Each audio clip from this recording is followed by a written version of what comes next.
The National Electoral Chamber in Argentina announced that the general elections for the 2023 to 2027 presidential term will take place on October 22nd.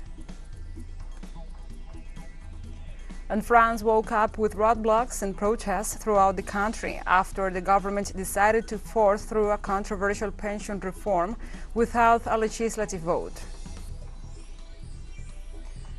In Malawi, 326 people have died as a result of Cyclone Freddy, which has been battering the country since it made landfall on Sunday.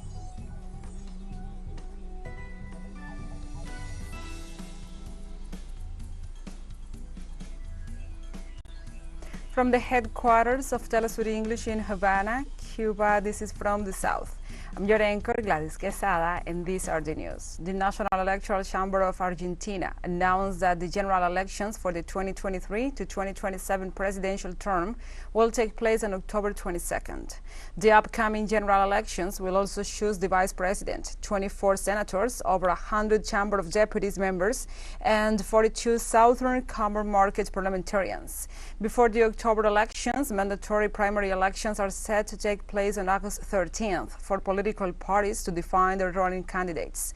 In October, a presidential ticket must obtain 45% of the votes or 40% with a difference of at least 10 percentage points over the second place to win the race. If necessary, a runoff election between the top two vote getters will be held on November 19th to determine the winner.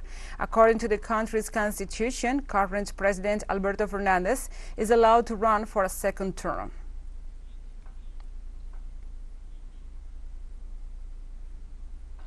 Also in Argentina, 6 of the 8 policemen accused of the repression that resulted in the murder of teacher Carlos Fuentealba in 2007 were found guilty of the crimes of abuse of authority and abuse of weapons by the criminal court of the province of Neuquén.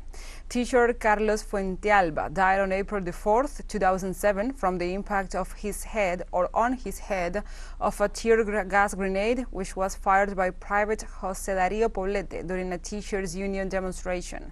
The 6 officers were accused for the crackdown that led to Fuentealba's death, and their sentence became known after 10 judicial hearings were heard. For her part, Fuentealba's widow, Sandra Rodriguez, told the press that she considers this to be a fair ruling and that finally justice has been served.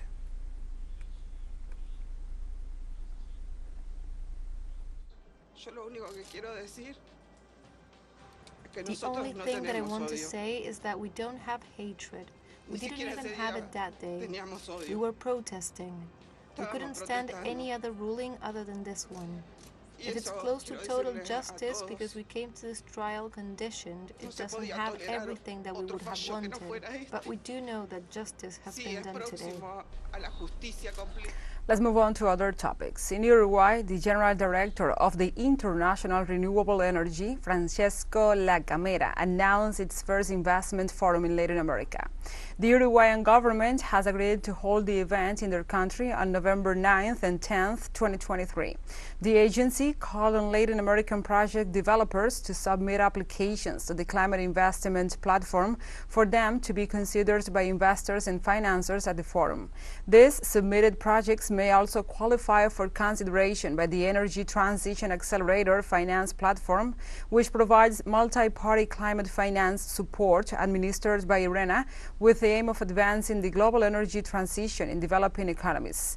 According to experts, the Latin American Investment Forum marks an important occasion for the region to move towards energy transitions, accelerate investments, and consolidate cooperation.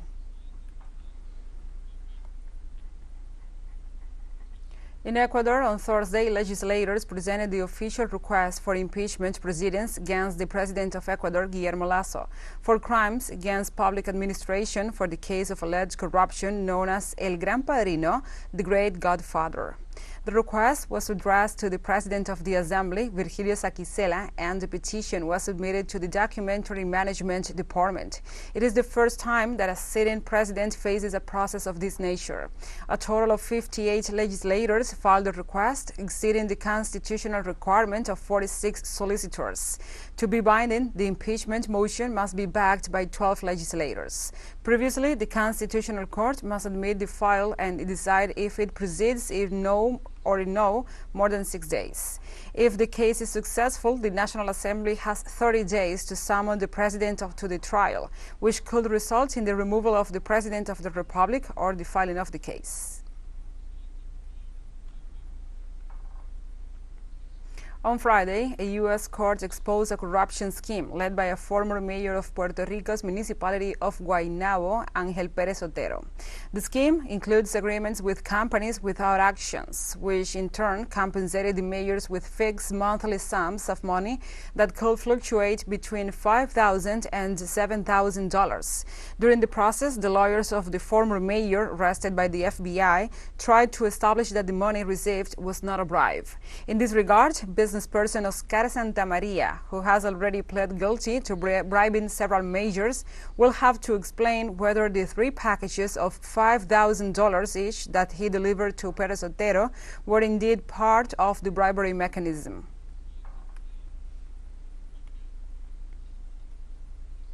In the United States, a new derailment has been reported, this time in Washington state, as concerns for rail safety rise in the country. A train carrying about 10,000 gallons of diesel fuel derailed in Washington state along Padilla Bay on the Swinomish Tribal Reservation. It spilled about 5,000 gallons of fuel, which leaked on the land side of the berm.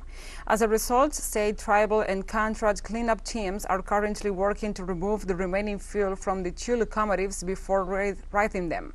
The derailments came amid heightened attention to rail safety nationwide following a fiery derailment last month in Ohio and a string of derailments since then that have been grabbing headlines. According to federal data, the U.S. averages about 3 train derailments every day, but relatively few create disasters. Let's take a short break, but first remember you can follow us on our TikTok account at TeleSUR English, in which you will be able to see news in different formats, news updates and more.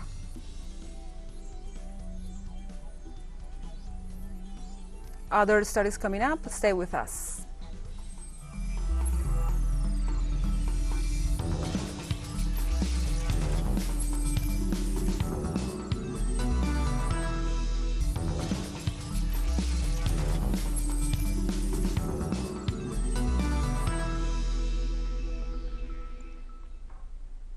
Welcome back to From the South.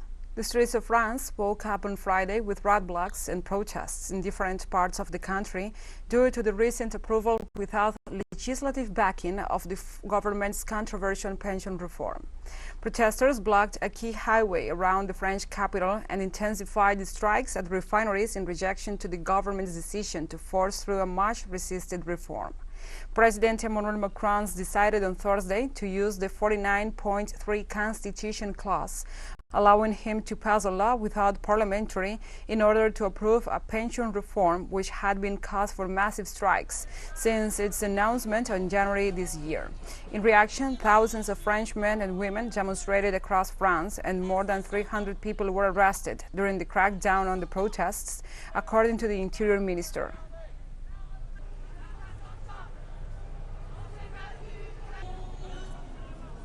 We stay in this topic. In France, demonstrators are responding to a union call to block traffic in the Paris Ring Road, protesting the French government's use of a constitutional power to force its pension reform into law. Action went extremely well, in a calm and determined manner. It is an action which, of course, is part of the mobilization against the pension reform, which we have been leading for 2 months. It is also a reaction to the blocking of the country decided by the government yesterday by introducing Article 49.3. We are responding to the government's blockade with a strikers' blockade. It only boosts our resolve.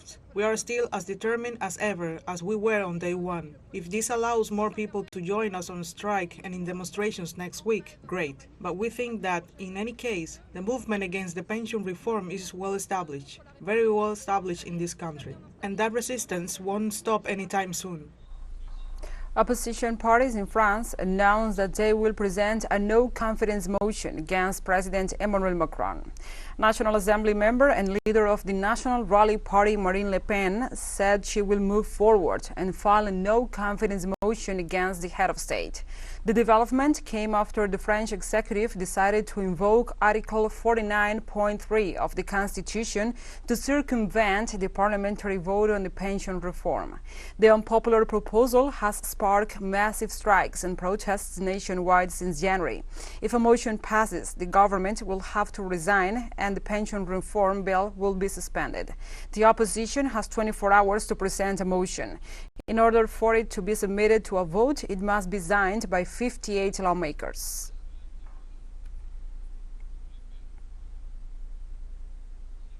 In the United States, human rights advocates rallied near the White House to protest against President Joe Biden's administration recently proposing tough restrictions on asylum seekers. The protests came amid reports of a potential return of detentions of asylum seekers' families at the border. The Biden administration's recent proposal plans to strip asylum for people who arrive at the border and cross into the U.S. Instead, asylum seekers will be required to apply online through a Customs and Border Patrol application. Activists called the new policies inhumane and illegal and compared them to the ones announced by the former President Donald Trump from 2018 to 2019, which were eventually overturned by the courts. It is worse because he came into office saying that he was going to abolish detention centers, that he was going to close them. And what we're seeing is that he's using the same argument again to get reelected. We were separated. They put my husband someplace else and me and my son someplace else. The conditions are deplorable because one arrives and there is no space and no mattress. That is, you have to settle whatever you can with your child. Everything smells bad. The food is inedible, so it is a terrible experience that traumatized my son as much as it did me. And Finland's President Sauli Niinisto arrived in Ankara on Friday to receive his Turkish counterpart's verdict on his country's drive to join the North Atlantic Treaty Organization. Finland and its neighbor Sweden have ended decades of military non-alignment and decided to join NATO in the wake of the conflict in Ukraine. Their applications were accepted to a NATO summit in June, but it was only a statement of intent. The bids still needed to be ratified by all 30 of the alliance members' parliaments, a process that got stalled once it reached the turn of Turkey and Hungary. In this sense, experts agree that the talks in Ankara put more pressure on Hungary's parliament to end its own ratification delays. And meanwhile, Mevlut Cavusoglu, Turkey's foreign minister, will visit Egypt on Saturday after an invitation by his Egyptian counterpart, Sameh Shoukry, the first such trip in more than a decade. The Turkish Foreign Ministry said in a statement on Friday that the two diplomats will discuss all aspects of bilateral relations as well as exchange views on regional and international matters. For its part, the Egyptian Foreign Ministry said that the Turkish high government officials' visit opens the path for restoring normal relations between the two countries. After years of frozen ties, Egypt and Turkey held exploratory talks in May and September of 2021 to discuss restoring ties.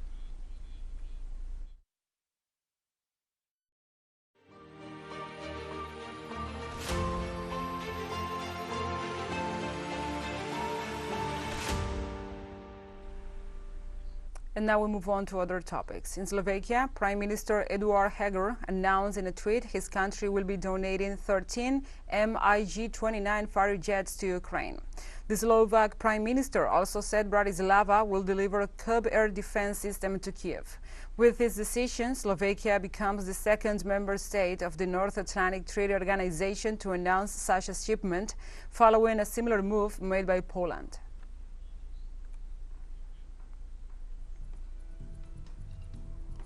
TeleSUR English continues to grow. You can now tune in from 33 different African countries through StarSat. Dial 461 and enjoy our Latin American alternative broadcast. One final short break and we'll be right back. Stay with us.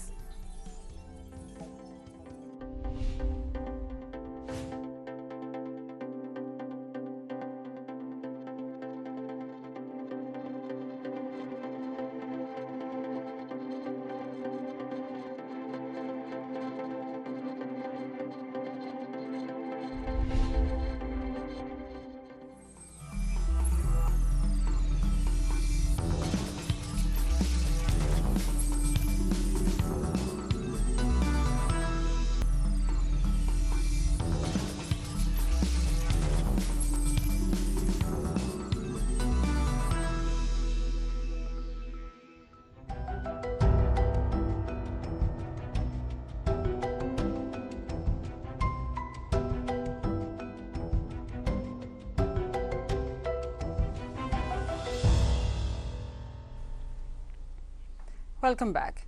In Malawi, on Thursday, President Lazarus Chakwera announced that the death toll from the Cyclone Freddy has risen to 326.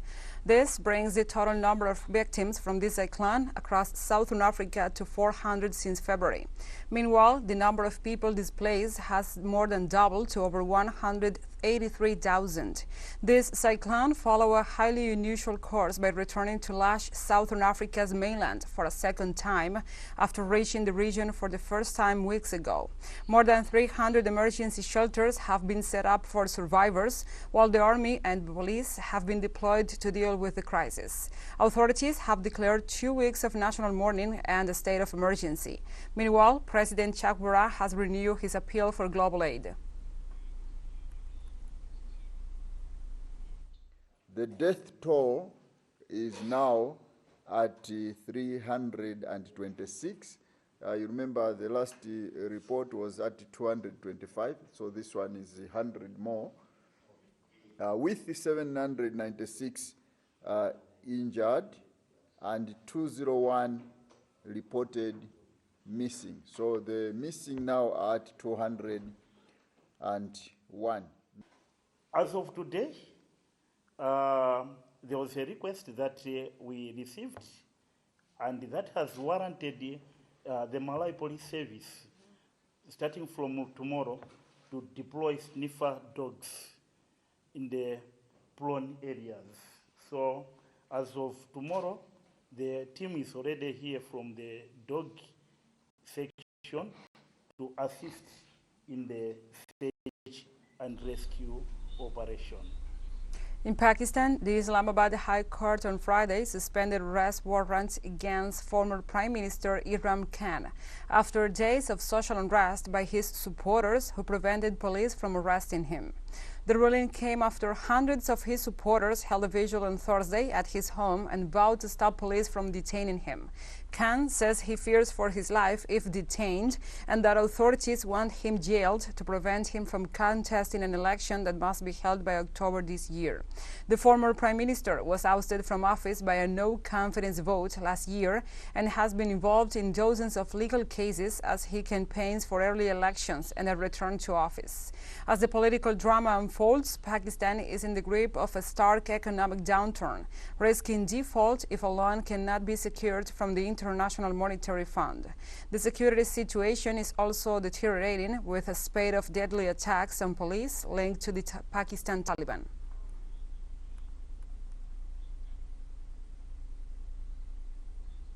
Let's go to the sports. The 2023 World Baseball Classic is in the knockout stage, with Puerto Rico versus Mexico on Friday and the United States playing against Venezuela on Saturday. The tournament is now a single elimination bracket, culminating with the final on Tuesday, March 21st. Japan and Cuba are already into the semifinals after wins over Italy and Australia, respectively, in Tokyo. However, one of the most expected matches this weekend is the Cuba team, or Team Acere, against the winner of the game between the U.S. and Venezuela. Despite a rough start in the tournament, the mystique of the talented Cuban national team returned in this year's World Baseball Classic. And while the names of the backs of the jerseys have changed since the country's first appearance in 2006, one thing remains the same. The Caribbean island expects to win the World Baseball Classic.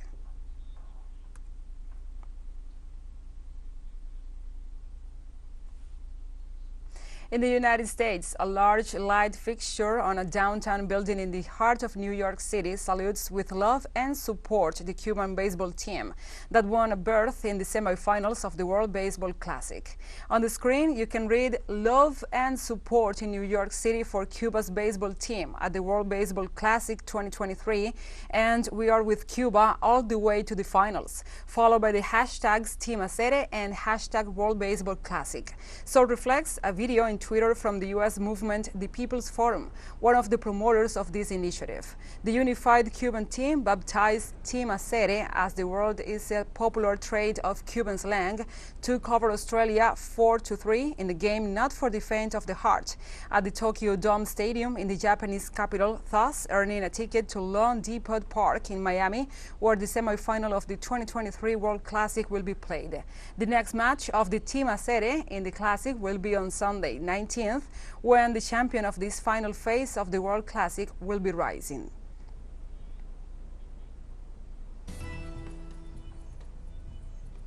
I have to say, I'm rooting for the Team Acere. And like this, we have come to the end of this news brief. And you can find this and many other stories on our website at telesurenglish.net. And join us, if you want to, on social media. We are on Facebook, Twitter, Instagram, Telegram, and TikTok. For TeleSUR English, I'm your anchor, Gladys Quesada. Thank you for watching.